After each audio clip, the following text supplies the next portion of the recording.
you're sleeping in separate bedrooms. Is that good or bad? See, many people think that psychologists have said that yes, it's okay, but you know what? It's all bullshit. Because most marriages, they end not because they sleep together. They sleep in a different separate bedroom. That is a fact. That is the truth. Go ahead and ask them. There was a survey just I think it was today and yesterday. There is about 95% of the people out there who have slept in separate bedrooms, they're now divorced.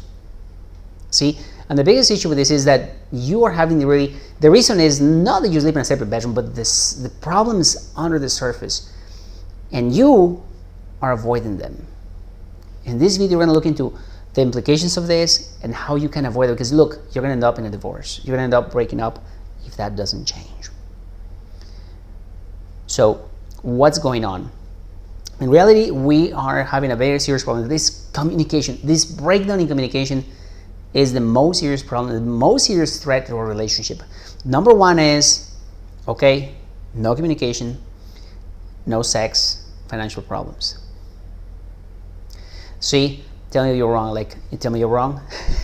I know you are, but just tell me.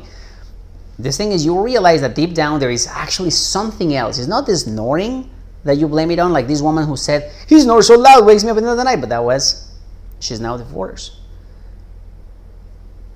You know that deep down there is other problems. Snoring is just like a excuse, and a cheap excuse. And you're not getting the connection, satisfaction, so you're going to a different bedroom and you feel like, hey, it's okay. Hey, yeah, sure. Who likes to sleep next to the person who's giving you hell? Nobody does. Nobody.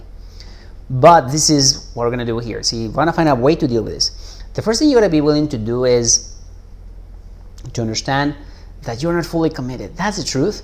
I'm telling you to your face, you are not committed. It's a fact. Everyone out there, you can ask anyone you know who's been divorced, they were not fully committed.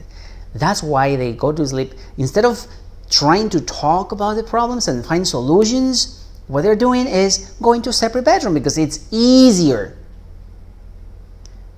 And both might as well just get a divorce now. You break up now. Yeah, just go and sleep in separate bedrooms. Sure, that's the beginning of the end. It's the beginning of the end. No question about it. Everybody that I've talked to, they sleep in separate bedrooms when they don't get on well. They don't get on well. One woman admitted it to it. She admitted to it that, yeah, we were in separate bedrooms. Why? Because we had some problems. And she blamed it, check it out, she blamed it on snoring and insomnia and some other things. But in reality, there were deeper problems in their relationship. And they were not willing to talk about it. See, that's a serious problem. You should make it a goal to sleep together and to deal with the problems before you go to sleep. You solve it together, you stay together. Otherwise, go break up right now. Stop giving each other a hard time. Because basically you are settling. And this is point number 2. Nobody should settle for less than what they want. You want love, you want romance, you want a connection, you want a loving husband, you want a loving wife, somebody who comes and hugs you, sees you in the eyes and they smile when they look at you. That's what you want. That is what you want. If you're not getting it, how are you going to get that if you go to a separate bedroom? Come on.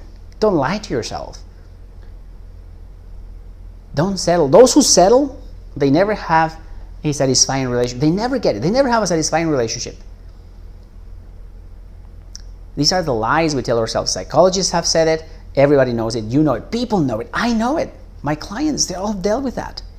Because we are so weak. We're in such a weak state that we don't find solutions. And now here's the key point. And it's probably the most important point that I'm going to make now.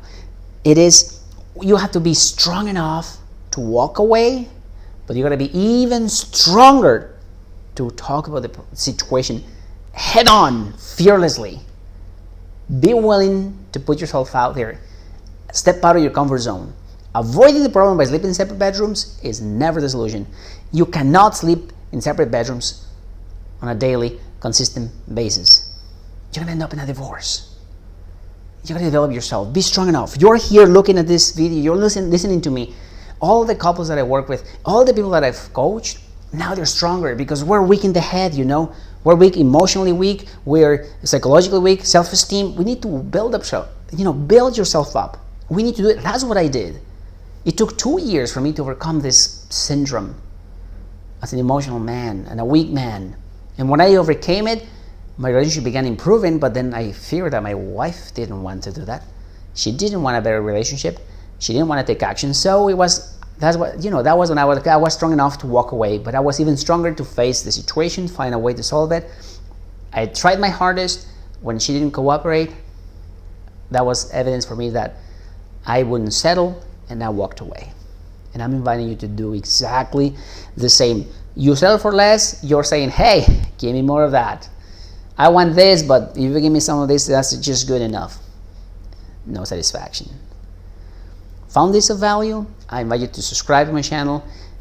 Leave in the comments below if there's anything of this that you feel like anyone you know can apply, and actually tag them, invite them to come and like it.